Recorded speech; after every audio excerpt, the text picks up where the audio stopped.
So the question that we asked Matt was, what's the difference between Simpl.fi's targeting and all the other targeting that we've done before, that we've had before from other vendors? So Matt's going to explain it to us, right? Yep. All right. Thank you, Tim. Okay, the audience marketplace, particularly using the target display product set, okay? You have to take it back to understand that people have been selling a version of targeted display for a very long time. And so targeted display is not the same across everybody. And so the fundamental difference between how Tegna's audience marketplace with Simpl.fi operates is very unique. And I'll kind of explain it like this. If Tim Roth is a person that is like almost every other person on planet Earth, particularly the US, he is somebody who wakes up, lives his life, lives his day. He has more than 3 devices. He spends 6 hours plus a day online. And what that means is he's going website to website to website to website, probably a combination of work, probably a combination of learning about goods or services or products that are important to him, okay? Now, as Tim goes from site to site to site, every one of these sites has the ability to do one of 2 things, okay? They either sell data to companies like me and all of my closest competitors, or whenever an ad is loaded up in a programmatic sense and companies are allowed to bid on it, data is passed that tells us why that user for that impression. And everybody's data set is different. Everybody's reason is different. So those are kind of the 2 ways that data is largely passed. Data is a big, broad word, so let's kind of get clear on it. Data can be through the form of a keyword on a page, a keyword that is searched on a page. It can also be the site that someone went to, okay?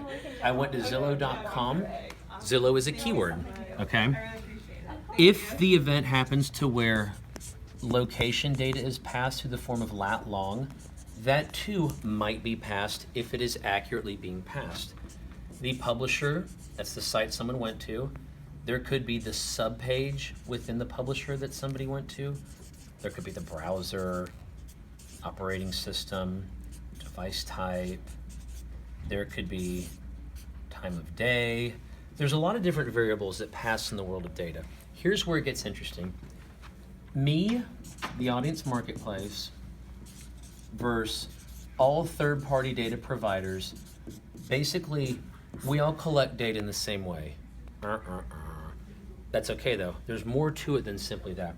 So as we're businesses who are getting these different variables passed to us, what we do is we store those on a per user basis.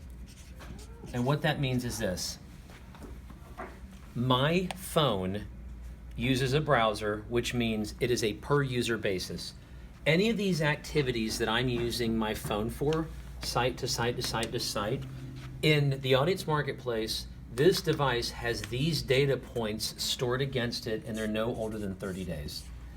These other companies, when they're taking in data, what they'll do is if it is a Ford or Miami, or someone went to say the Wall Street Journal, they have a team of folks that makes a decision on what they think this user is. This is called probabilistic data modeling.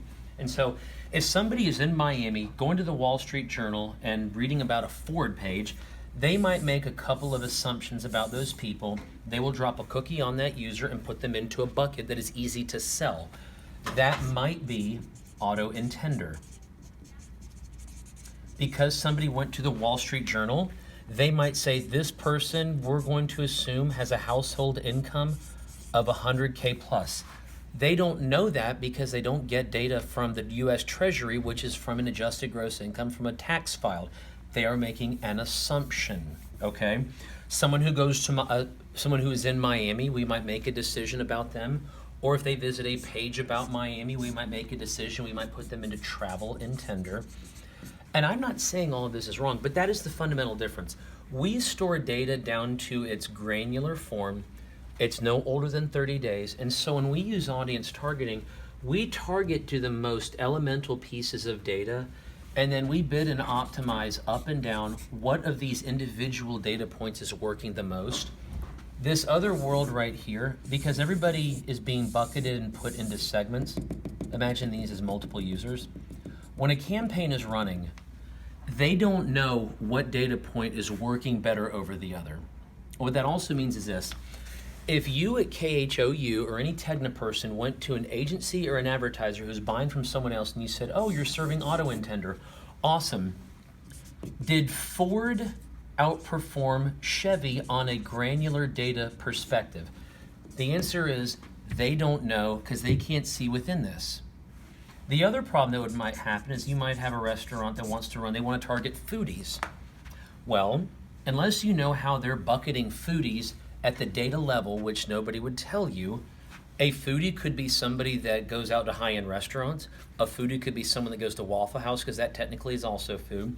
A foodie could be somebody who looks up all kinds of recipes online because they like cooking with fancy ingredients. But because you don't know what a foodie is, you're basically targeting something with a nice name, but you still don't know the minute data points that led to any success or not success to make a better future decision against. And so we see data like everybody else. We just simply store it on a per user basis, and we bid and optimize the granular data points up and down, whereas everybody else is kind of in this broad segment approach, and they don't, your competition, your end advertisers don't really know what is in auto intender.